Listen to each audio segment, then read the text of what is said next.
So first of all, good afternoon, and thank you for having us here.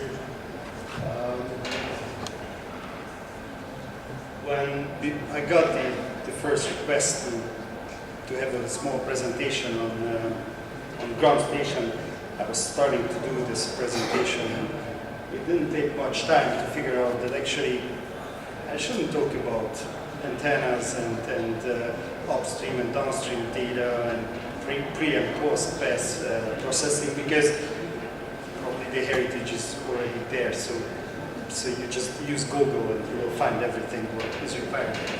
So I took a little different approach at that point. So I figured that why don't we just talk a little bit about our plans, what is being cooked there. So what is ground segment? For us, ground segment actually pretty much means that whenever a signal left your spacecraft, that is ground segment now, because you will do something. But that means data. But until you actually figure out what you are going to do with that data, that's actually nothing else, just an archiving issue. So you receive the data, you put it up somewhere, as it happens most of the time, and later on you try to figure out what to do with it. So basically we decided to focus on that area. So okay, let's try to translate buzzwords like Earth observation to things like your farmer that goes out on a plant and trying to figure out whether he has to irrigate or not. So let's try to make some use of it. But of course we need some kind of approach for this, and one approach which we're always pushing forward, and I think that we already know that the STSG family is big, because there are a lot of companies having already the experience and actually the tools, and we want to reuse those tools. So of course, I'm an engineer, so I do love to invent things and do new things, brand new things. But if we already have those, then we really need to step back, look at what we have, and create something out of those things. Like if you just think about like NASA, when they went to the moon, and a few years later they had to learn how to build a rocket again, because they completely forgot about all those things. So we actually really keen on the reuse of those things. And if actually you think about codes, it's just playing with letters. It's really cost translates to your cost, and that's really true. And also the time to market is very important at that point. So why don't we just put together our scientific guys and commercial stuff in a big bucket, shake it up, and then let's see what falls out of it. And usually you're surprised what things can actually get out of this. Like an example that most of you probably using Skype. So you are pretty familiar with the lost package, I guess. But so lost package is normally in Skype not a big problem. You guess out of that little word or half of a word what was lost. But when you are actually communicating with a satellite, that's a different story. If you lost a package, there is a very good chance that the next time you're actually having a chance to get that package again is the next pass. Of course, if you have many ground stations that you can command to repeat that package, but that usually that's a major problem when you're dealing with small satellites, which is lately really becoming a big deal. The power budget and bandwidth is a really big problem.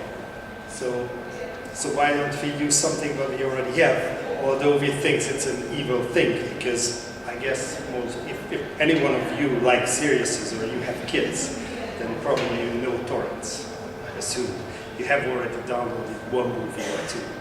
So if you just use the technology, what was invented there, and you say, okay, instead of having like 12, 13 meter antennas, let's just grab a couple of 3.5 meters with some software radios and scan it.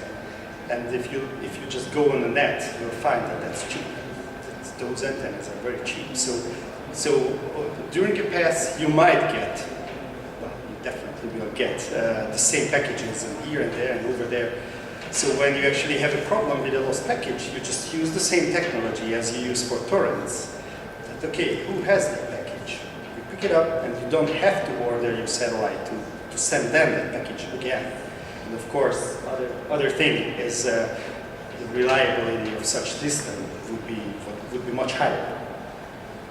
So okay, so that I shouldn't say much more about, but that is really thinking out of the box when you put together things what you already have, or just I guess you heard a lot about Copernicus programs. That's from our EU friends as well as from our African friends. There were a lot of talk about it, but even agriculture was mentioned. But when you're talking about agriculture, most of the people are thinking about that, okay, one thing that I'm looking in my forest and I will watch whoever steals the wood, one thing. The other one is normally yield prediction. But we already have so many other things in hand, like now Sentinel-1, Sentinel-2 is coming in place, so you are going to have a real nice spectral imager. You are going to have a SAR up there. SAR is supposed to be capable of predicting the amount of water in the ground. So why don't we just put all those data together and maybe use a little bit of meteorology and then grab your science guys and say, hey, I have yeast or whatever, if you like, as it was mentioned. Then check if I have that much water in the ground and what is my meteorology prediction, what's going to happen in the next few days. Then you bring in your science guys and they tell you that, oh, based on our experience, 2 days will not really do any bad to your yield. So then you actually used everything what you had, but it was never fused together. We all talking about sensor fusing, but we never talk about fusing the data and the experience together.